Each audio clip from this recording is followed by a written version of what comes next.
1, 2, 3, 4.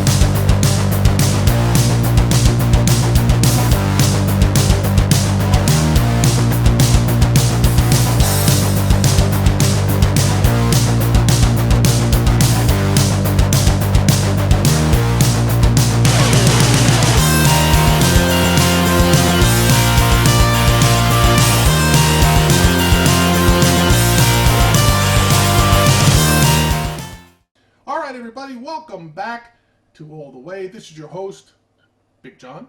And I'm Phil the engineer. And Phil the engineer, that's right. Phil, get right into it. Last week we talked about the business repercussions of Rona and being able to stay at home, not being able to, having to stay at home, the reactions from both, like, say, the Republicans and the Democrats, the president, the governors, the doctors. We talked about that more serious stuff. But let me ask you this. It seems to me that a lot of people who are forced to stay home right now typically don't stay home. Do you know what I mean? They're usually in their office 8, 10 hours a day, and all of a sudden they're locked in. So, you've got the reality of saying, like, well, I'm stuck somewhere after X number of years. Like, if you're a kid that just graduated college and started work this year, it's not that big a deal for you. But, like, I remember, for example, my dad worked every day of his life since he was 12. At 12, he had to work during the occupation in Greece. Then he had to join the Merchant Marines at 16 to earn a living. Then I think he was 20 when he jumped ship here in the U.S. He didn't set foot in New York more than 3 hours before he enlisted in the Army and was sent to Korea. And ever since then, he's been working. So he never had a day off in his life since he was 12. When he finally retired, he's like, oh, this is going to be great. I'm going to spend time with your mother. This is great, But my mom had a different experience. She was just like, she was like, hey, John, you got to get your dad out of the house, man. There's a good chance I might stab him to death in his sleep or something. Because he was always underfoot, Like, she was a stay-at-home wife, so all of a sudden, she's used to having 5 days a week where she's by herself for 10, 12 hours a day. My father would leave at 8 in the morning. He'd probably come back around 6 at night. And now all of a sudden, she's got this, 65, 67-year-old man underfoot who doesn't know how to handle himself. He was never home. It's like they never interacted. It's almost like they were two strangers, to be honest with you. And they're running into each other. And all of a sudden, like, she's finding out she's annoyed by him. Like, everything he did annoyed her, which, So I got to myself, and I'm saying, even in my situation, right?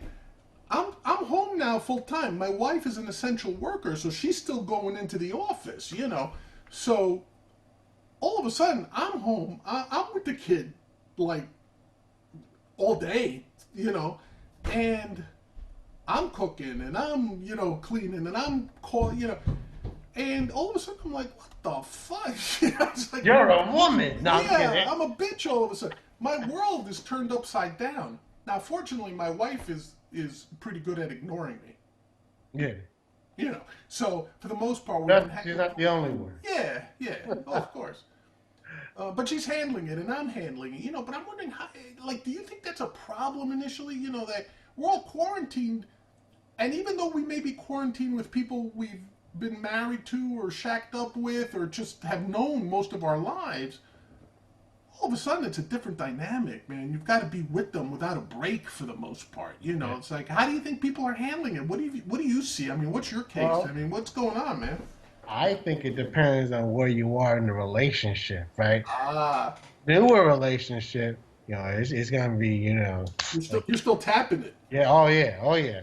But if you're like, You're like me. 10 years or more, and you're actually married, Yeah. it's like, oh, I hate the way you chew. It's like it's gotta be all that kind of thing. You know what I mean? Yeah, word, yeah. Every little thing. So it really depends. I think initially it's like, oh, we're in shock that we have to do this. That the pandemic's all over. So you're just making the most of it. But then it just becomes like like common now, where you're just seeing each other. Yeah. Like I said, depends on where you are in a relationship. Is it newer? Yeah. Is it older? Yeah. You know what I mean? And it's like, which is worse? Yeah, what did the president say? Sometimes the cure is worse than the disease. Yeah. That's probably what it is over here. What do you think? Over here. Do you think the divorce rate's going to go up or no?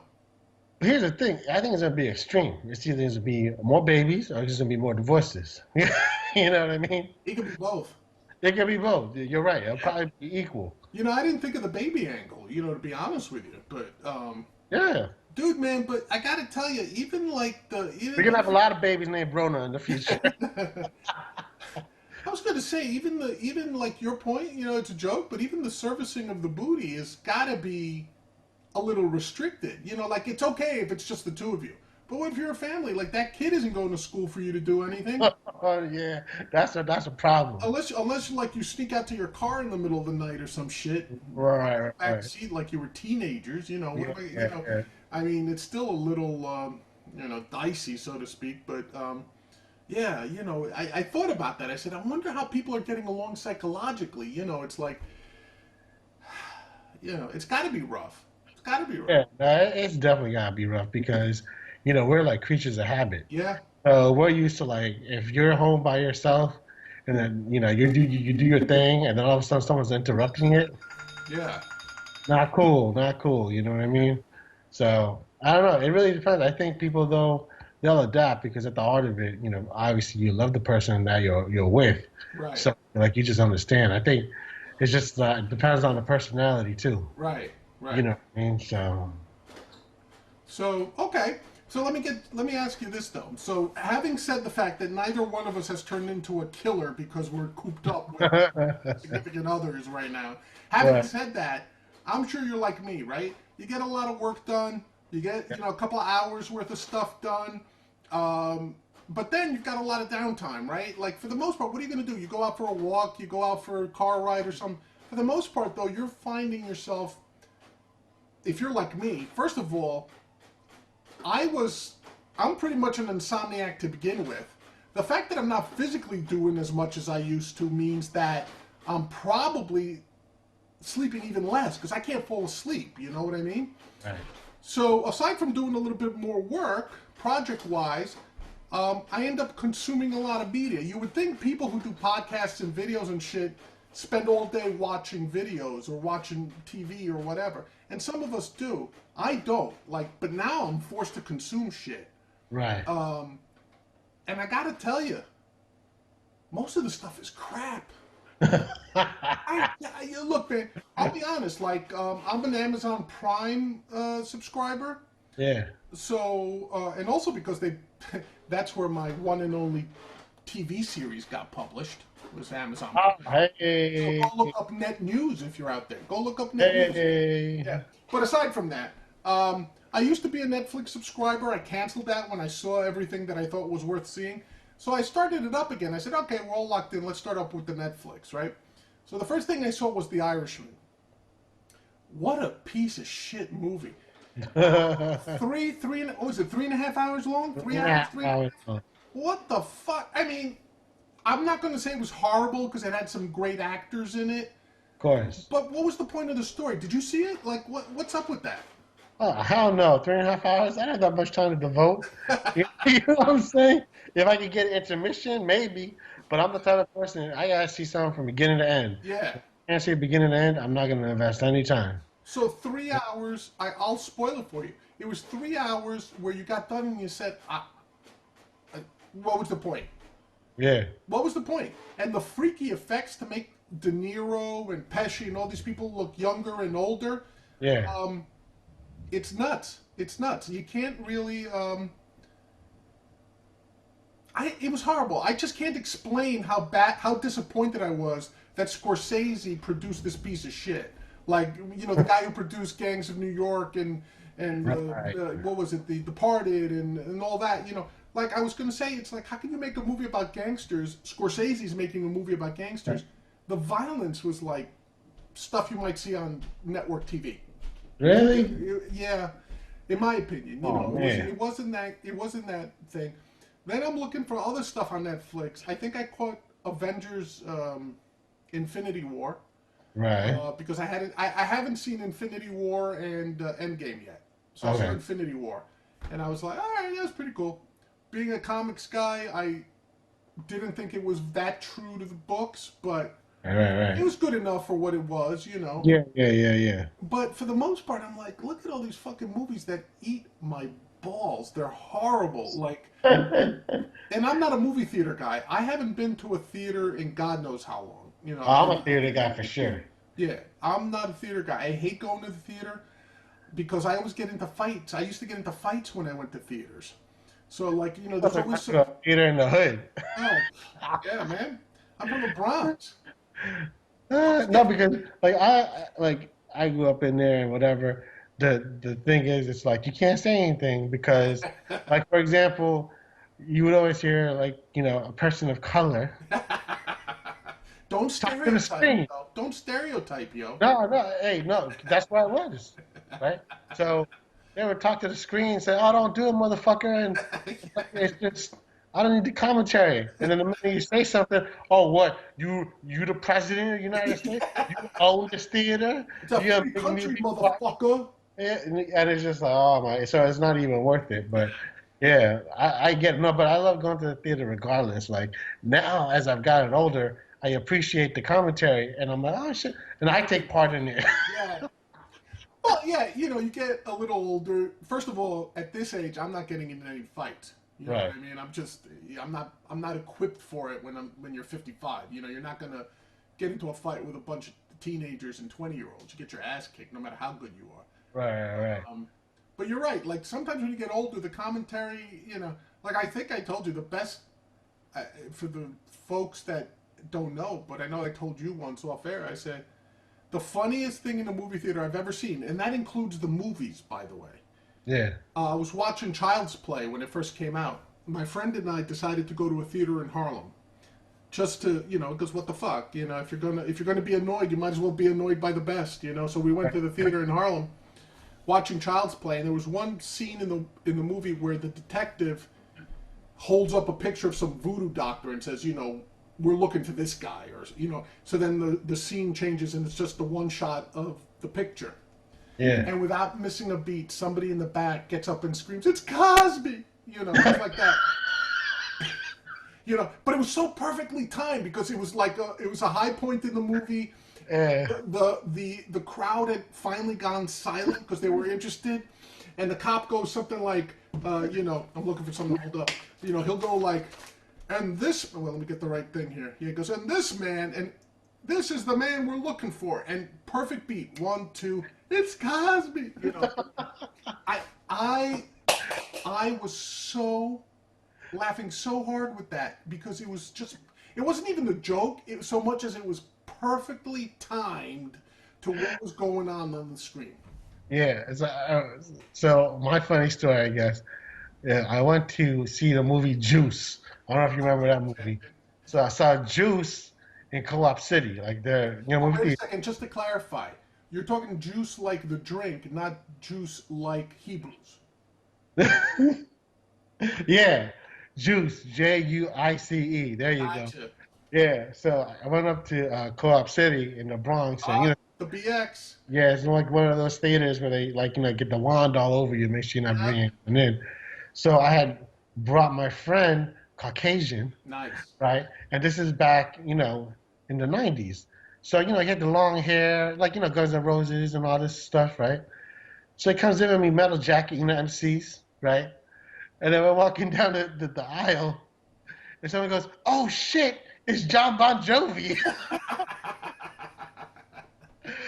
And then he was just like, "Yo, I'm going to die." Like, no, I ain't gonna die. They're just clowning you. Don't worry about it. Right. But yeah, so that was funny. And then he had never been to an ethnic theater before. Nice. So, like, during the movie, they have a soundtrack, so they're playing all this, hip hop or whatever, and people would stand up and start dancing in the aisle and everything, and he was just like bugging out, like, "Yo, where am I?" I was like, "Well, you said you want to hang out. I want to see a movie." I felt that way when my friend from the channel Judo Larry M for the first time, and I don't, and I was relatively old. I might have been 19 or 20. I had never been to a midnight showing of Rocky Horror. Oh, okay. I did like 20 times, man. I ain't gonna lie to you, man. That's lame, but I did like 20 times. because I wanted to get the. Yeah.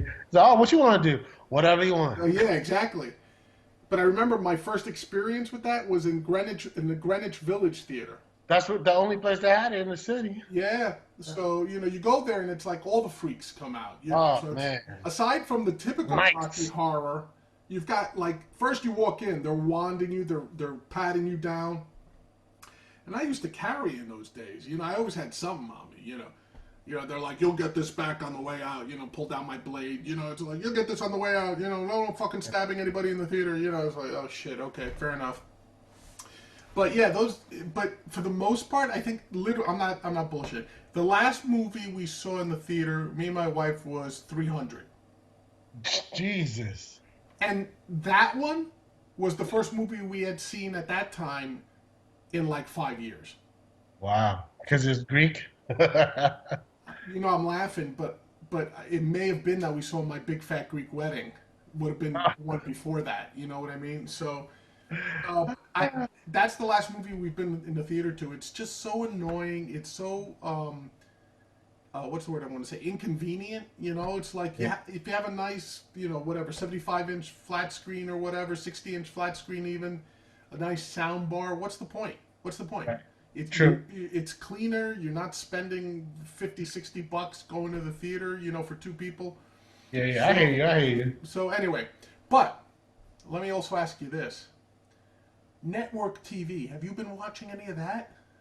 No. See, I don't watch network TV. Like, I've been watching a lot of Hulu, Yeah. Handmaid's Tale. Oh man. Yeah. Feminine power. Let's go. Feminine. Did you say feminine power or feminine Yeah. products? Nah. Are you using any Kotex there, Phil? No. I'm not using any Kotex. Oh, all right. Handmaiden's Tale, huh? Handmaid's Tale. Yeah. You're just a victim to the estrogen. Is that a word? There's too It much. can be. What I meant to say is there's too much estrogen floating around our entertainment. You know what I'm saying? Hey, did you use flowing on purpose? Now, there you go. All right. Subliminally, I guess I'm always making a joke. Yeah. But here's my point, man. First of all, and I know I don't want you lying to me. Let me see if I can do this right. I don't want you lying to me. But I know for a fact you fell in for the first feminist trap, which is you used to watch This Is Us, right? On NBC. Oh, yeah. Look, listen. I ain't gonna lie to you, man. I've only seen the first season, Yeah. and I loved it. Oh, I gee. loved it. No, I'll tell you why, man. Because Because you're I fat? just, I know. Is that the reason why? Just come out No, with it. no, no. No? I like visceral things. So that made me feel, oh fuck, like I ain't gonna lie, I cried every episode, man. Oh, I was crying no. at some point. Sometimes I cried twice. But guess Oh, what? shit. Guess what? Guess what? And you've seen me in person. Oh, Tell me to my face you're a bitch. that I'm a bitch. Tell me to my face. Tell me to my face. You're That's a all I gotta bitch, say. yo. Come bring it. So let me understand this. It's not like your chick roped you into watching it with No, her. I was like, I'm the one that said, yo, this looks good. Let's watch it. Oh, oh, oh, Yep. dude, and you didn't even say no homo during that. That crossed my mind. I was like, I'm just gonna go full homo on this one. I don't care. Oh man, I'm disappointed in you. Shit, because I'm telling you, man, NBC, I think it stands for the National Bitch Channel now. I think that's what it is. I'm telling you, man, they're trying to destroy maleness in this country. Like, what was it last week? My wife says to me, she goes, "Oh, come on, hang out with me in bed. We're gonna watch a little TV together. You don't have to run off to your office downstairs or any of that shit." I said, I'll keep her happy. Yeah. Sure. She puts on this new show on the National Bitch Channel, NBC, and it's called Circle of Dads. Circle of Dads. Yeah. So I never even heard of that Circle show. of Dads. What's this about? A circle jerk? What's going on? I mean, what is it? Icky Cookie, Wookie Cookie, whatever it was called. I said, what the fuck is this, right? Dude, Bukkake session? dude, No, I gave up half an hour into it. It was the pilot episode. No, let Yeah. me take that back. I gave up into it on the second half hour. Because after the first 10 minutes, I said, this is fucked up. I got up and walked away. My wife was giving me the look, you know, oh, we can't sit together for 10 minutes. So I came back after, and I caught the last half hour of it. Yeah. I don't know for sure because I didn't hang around for the credits. I can almost guarantee you that the entire episode was written by about 4 to 6 menstruating women. This thing was every bullshit, emotional, heartstring, um, feminine bullshit you could throw into one. First of all, they have the diversity thing. So it's Hey, man, what's they wrong with have that? listen to this. They have a white couple, like Uh-huh. your typical, say, waspy looking couple, and they have all these kids. One's like a Hispanic girl, the other one's Asian, the other one is white. You know, it's like so. Of course, and I'm because I skipped out on the first half hour. I'm asking my wife. I said, "Did this guy fuck a bunch of different broads? Are they all adopted? What the fuck is going on?" She's like, "Stop!" You know. So already I know I'm in trouble. Then I find out that they throw in that this guy is dying of cancer. What? The father, right? He's dying of cancer. And he's hobbling around trying to find fathers who will step in for him after he dies to advise the kids, you know, like give them guidance. Oh, I thought it was gonna be like a cuckold session or Yeah, something. that's what I thought too. At least it'd be interesting, right? Then, as the thing goes towards the end, you find out that, hey, his cancer went in remission. How do we know that? Because his wife is a nurse. And she goes, hey, we've got good news. You seem to be doing a lot better. And by the way, I'm knocked up. Because, you know, when you're dying of stage 4 cancer, the first thing you'd think of doing is knocking up your wife who already has 3 or 4 kids to worry about. You know, Wow. it's like another bullshit female plot point thrown into this. And I'm sitting here going, what the fuck? You know, my wife is doing this the whole time. This is so beautiful. It's moving. I'm like, this is horseshit. Where's the big titted bitch to come out here? Somebody make a joke. Do something. You're such a man. Right. So then towards the end, what happens? The wife, who's a nurse, is about to give birth. But the father has a relapse. So they have to take him into the hospital the same day that they're taking in the mother to give birth. They run into the same black doctor as soon as they walk through the doors, who, by the way, happens to be gay. You catching all this? The father, who's dying of cancer, starts talking to the black doctor in between, mind you, him going in for his MRIs to figure out where the cancer is, and B, his wife pushing out a baby. In the 30 seconds it took him to talk to this big black guy, he figures out this guy should be on his council of dads. And this guy's saying stereotypical gay stuff with heart, of course, along the lines of like, but I don't know anything about raising children. I don't have any children. Blah, blah, blah, blah, blah, blah. And I am telling you, I swear to you, the father gets the news that he's got like weeks to live as his wife is delivering their child. Like, if you could get 6 women in a room who are Wow. menstruating, and you ask them, like, each of you write one plot point that'll make you cry during your most emotional time of the month, and 6 of them wrote something down, some guy at the National Bitch Channel, NBC, just collected those 6 answers and said, go, make a pilot. Wow. That's all crazy, man. I'm like, who the fuck greenlighted this shit? And then the next thing I said is, let me call Phil, because he might be emotionally overwrought at this show, because I'm pretty sure he's watching it if he'd stopped to watch that other bitch show, This Is Us. Ah, yo, I didn't even hear this show you're talking about. Dude, look it up. This thing is the worst. Like, after that, as soon as it ended, I just looked at my wife. I said, good night. Yeah, yeah, yeah. I'm out, you know. I start watching it now. Thanks for letting me know.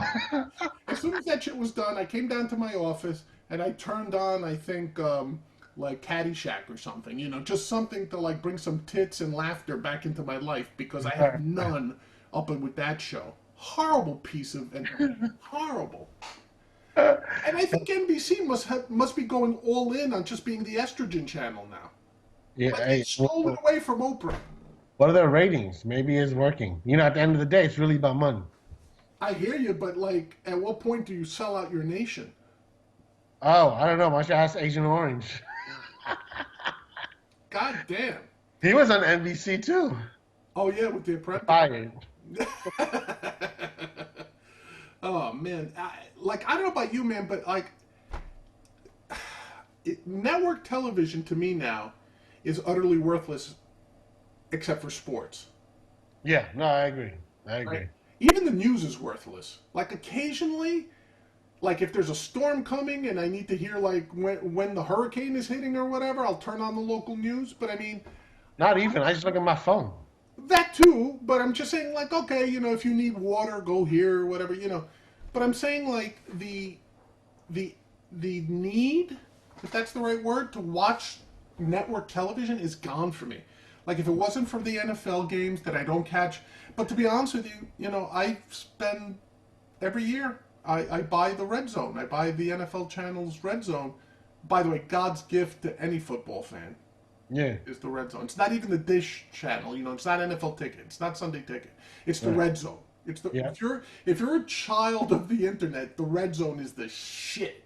Oh yeah. I But used to. I used to watch it on Reddit, yeah, fantastic. but they got rid of it. So I'll still buy it. But it's like I have no use for network TV at all anymore. I really don't. Even if there was a sitcom here and there that I used to enjoy watching, like I'll admit I used to be a Big Bang Theory watcher. Me and my wife, it was the one show we could agree on, and we were like, okay, we'll watch that. Or even the one with Charlie Sheen when it was still on. 2.5 Men. Two and a Half Men before they wrote him off was decent, But other than that, I'm just like, what the, and this just confirms it to me now. Like that show is everything that's wrong with entertainment today. It's it's totally bitching up everything. And I'm not saying that because I'm anti-woman. I'm saying that because I'm pro-man. And it's like, why does every man, why is the only definition of a man that's acceptable now one where he's apologizing for everything, and the more that the man in the show acts like a woman, the more praised he is. Yeah, I never even thought about it It's that like deep. it's like the concept of toxic masculinity, which by the way is bullshit. It's like it's just a made up term to further like fuck with men's heads or young boys' heads, I should say.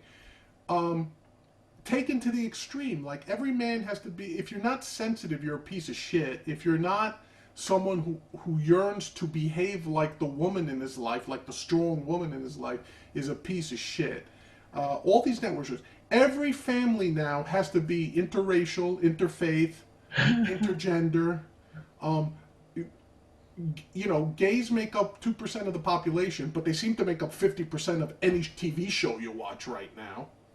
Um, Hey, they need representation, man. As yeah, look, a man. minority, yeah, we need representation, whatever you are. Look, Phil. If it's organic, I got no problem with it. It's Yeah, it's when you listen.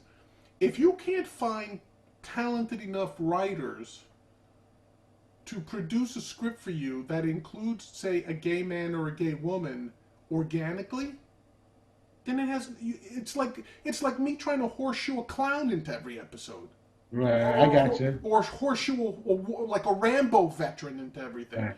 There's no point to it. I used to work with this guy my age, so we're from the same cultural sort of background and the same pop references and everything.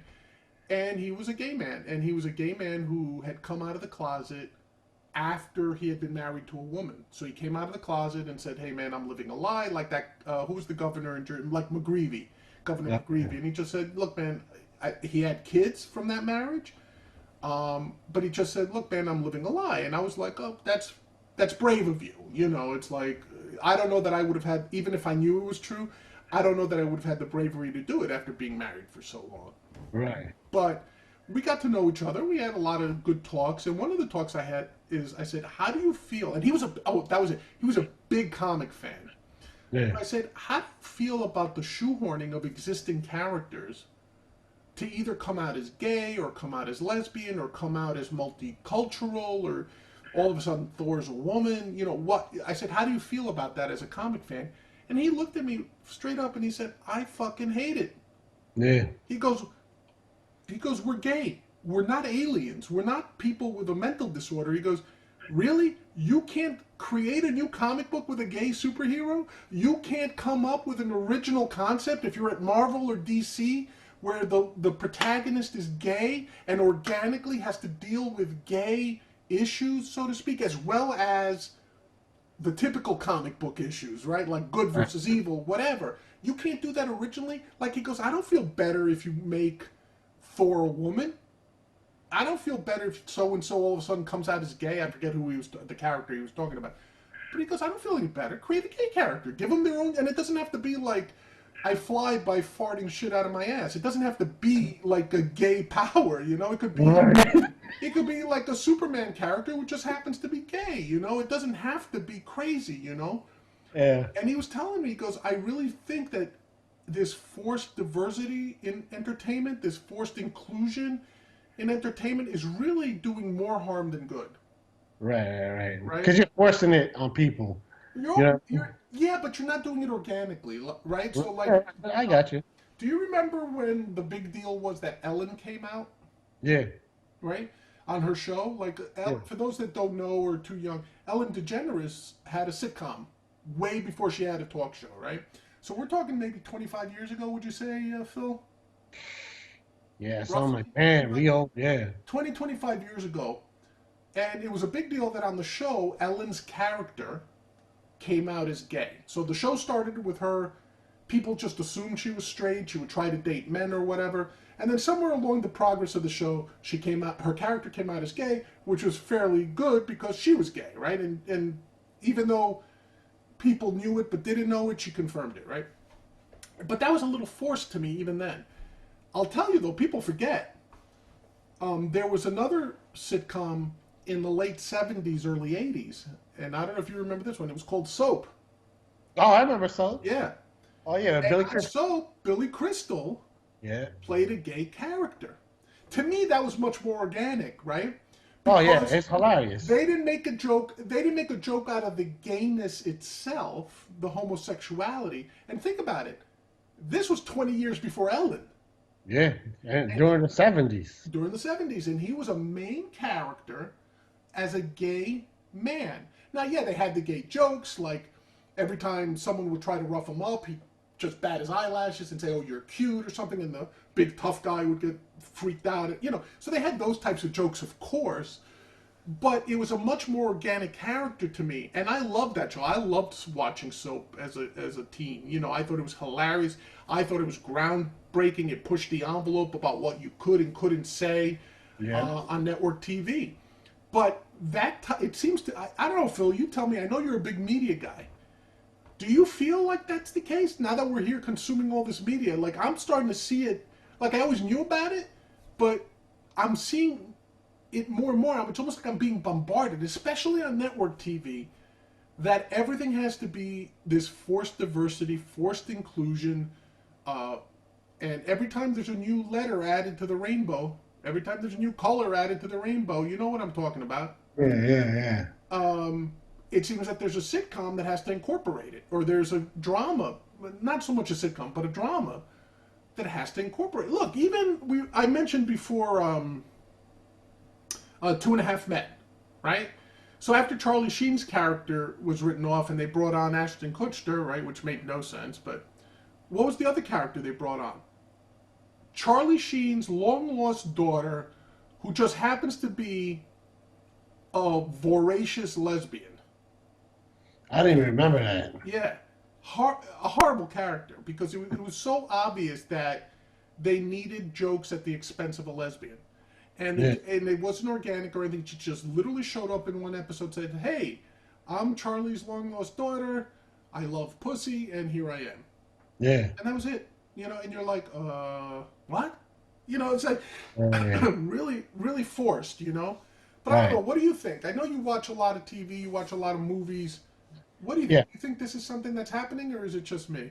Oh, no. It's definitely happening. And, you know, it's not even clever. You know, it's not, you know, you brought up the example of Soap and Billy Crystal's character. I remember half the time I forgot that he was gay Yeah, because he was just funny, right. you know. Um, but yeah, but now it's like so in your face, and it's like you just want to appease everybody, and I get it because you want to make money, advertising, whatever. Right. But it's just like you're lazy. It's just like Hollywood where they're just using known brands. It's nothing new anymore. You know what I mean? So it's sort of like laziness.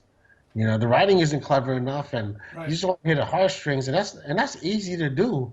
Like the example that you gave of Circle of Dads, right? Where you have like all these like different situations and whatever. And you know what? If I watched it, that might get me at first, but then I'm like, yeah, this is like way too convenient. It's Yeah, right. lazy. It's too convenient. Right. You know what I mean?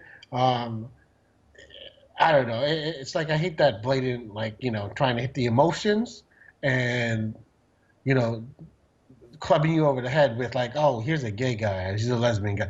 It's like, why do you have to be known as that? It's like your gay friend, like what he said. It's like you just be, we're gay, we're not aliens. You know what I'm Right. saying? Right. So it's just like, you know, let me be an Asian guy, but I don't have to do kung fu. Right. Right. Right. You know what I'm saying? I have other emotions. That's why with like Crazy Rich Asians and all these other like Parasite and all this other stuff, it's just good storytelling. You know what I'm saying? That's why they became so popular. Right. And like just showing that representation uh, for Asians is like it's a good thing if you ask me.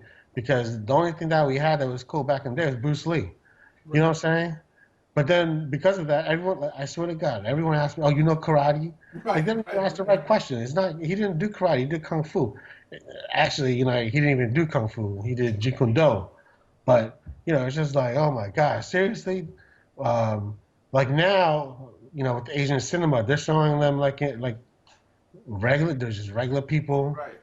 and the Asianness has nothing to do with the story. You know what I mean? Right. But that's to be fair. I'll say this: that type of racial stereotyping, say for major targeted groups, has always been there. Like, look, let's be honest. Italian actors. What's the first thing that pops in your mind? Gangsters, mafia. That's all they play. Right. Now we know that's not true, right? Of But course. but De Niro, Pacino, even Pesci to a large extent. I'm not going to say totally because he was in Home Alone. Home Alone, My Cousin Vinny, right? So he really isn't as much. But when you think of De Niro, think of even in Analyze This and Analyze That, which was a comedy. What did he play? He played a goofy mobster. He was still a mobster. Pacino, almost everything, even not everything, but almost everything, especially early in his career, involved some sort of criminal, some sort of gangster, right?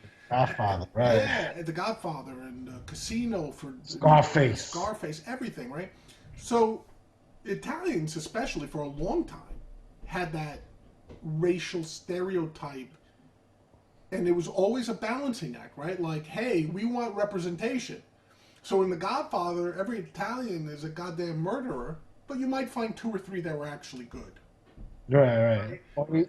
Or like the old Eddie Murphy joke when Rocky came out. Right. Rocky. Yeah, and then look at black guys and African American people in cinema, especially. They were always buffoons, Right. right?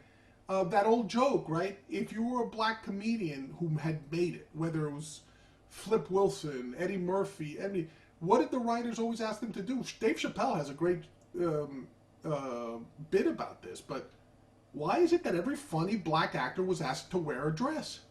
Yeah. Why? You couldn't Right. find like another Milton Berle to do it, who was always in a dress, like on his comedy. Like, but if you think about it, it becomes something that's ingrained. And like I started to ask myself, I've written a couple of series. I know you're a writer of sorts, and I got to tell you, man, when I wrote one of my first series, you're aware which one, right? It never got produced, but we wrote it. One of the main characters was a black guy, Yeah. and towards the end, we had him in a dress. And I had to reevaluate myself a little bit, and I said, "Am I doing it because he's black, or is it because the character?" It's a shockingly funny moment when this character, we didn't have him in a dress. We had him in ladies' undergarments, right? Yeah, yeah, So yeah. he was a cross dresser. So, but and I remember I was on the set and we were shooting, and one of the extras came up to me who was black and said, "Yo, man, what the fuck? Why does everybody have to? Why does every black man have to be in a dress?" And it kind of like my first reaction was, "Go fuck yourself." You know, I'm the writer. Go fuck yourself. I wrote your part. I can write you out. You know, if you don't like it. That was my first reaction, to be honest with you. But then I looked at it some more and I said, "Wait a second. Did I do it for some like unconscious reason, or was it actually funny?" You know? Yeah, And after a lot of soul searching, I decided to leave it in because I thought it was funny. yeah. And I had asked some other African American actors on the set, I said, you tell me, is this demeaning? Do I have to change it somehow? Because my thing was, the reveal of him being a cross-dresser was in contrast to his image as a hardcore rapper, Right. right? Another way to go would have been to make him like that they somehow find out that he's a Rhodes Scholar. Yeah. That the whole gangster tough guy was completely fake.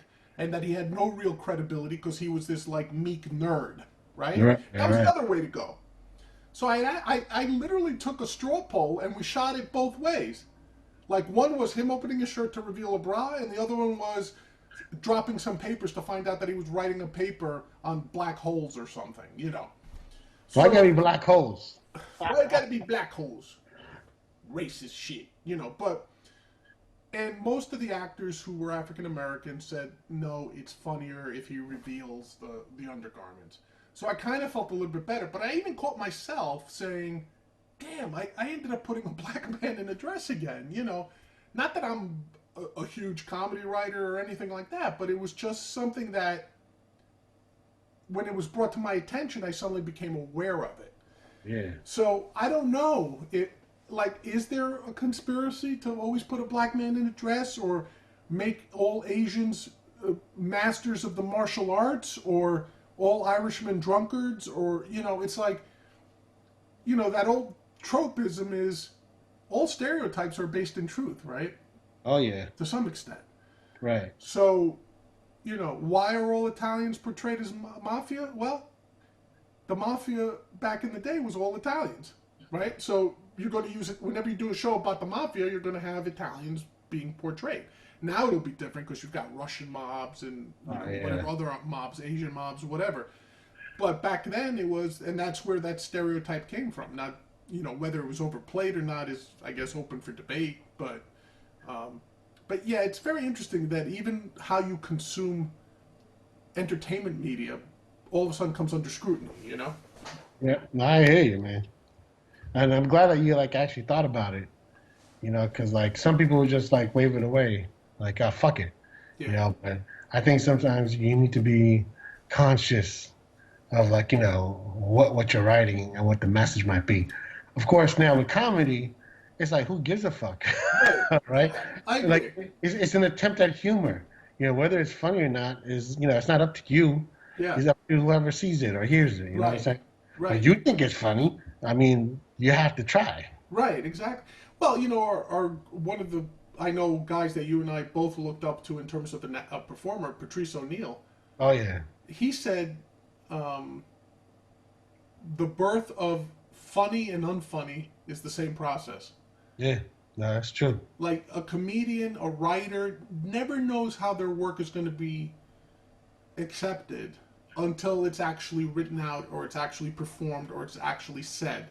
Like something I think is hilarious in my head, the second it falls out of my mouth and I get these looks of, what the fuck are you talking about? It's like, I'm not going to know till I say it. Right. Like, I don't start out saying, I'm going to say a fucked up joke to get people pissed. I don't start out like that. Right. And sometimes, this too as a comedy writer, you say something or you write something, you think it's a dud, and the next thing you know, people are rolling on the floor. Yeah. So you got to give it, like you said, you got to give it a shot. And you know what's always been ironic to me? That, first of all, let me preface this by saying, say whatever the fuck you want. I'm a huge First Amendment supporter. So I don't care if you say something in comedy, drama, action, whatever the fuck. I don't care. Poetry, literature, say whatever you want, offend whoever you want. I don't care, right? So having said that, though, I always found it hilarious that the people who get professionally offended at entertainment always seem to get more offended at comedy than at drama. Like, it always struck me as funny that, like you said, like, if it's a comedy or attempted comedy, isn't the assumption that this is bullshit and over the top and meant to Right. be egregious in its assumptions and its deliveries, right? Whereas it would seem to me that if you objected to anything, maybe it would be a portrayal in what's intended to be a serious piece, right? Like, I'd be more concerned about a drama where the Asians, to your point, always use kung fu. Right. That to me is a more horrible stereotype than, say, the comedy of an old Chinese restaurant worker who thwarts a crime by doing some Yoda martial arts bullshit. And you laugh at that because we know it's an exaggeration. It's comedy, so we know it's an exaggeration. Right. Like, do I think that Dave Chappelle walked up to his son and said, "Dude, you used to live in my balls, man"? It's like, Right. no, but I get what he's trying to say. That he's awestruck at this creature that looks like him and talks like him. That at one point literally was the product of his scrotum, right? If you think about it, it's a hilarious line. I can't tell you how many people I saw react poorly to that. That saying like, "Oh, why would he say that to his child?" I'm like, motherfucker, it's a joke. Why are you focused on him doing that? I'd be more upset. Not that I am, but I'd be more upset at some of this reality TV. Like there's that TV show. What's it like? My wife watches all these, by the way. It's called I Am Jasmine or something like that.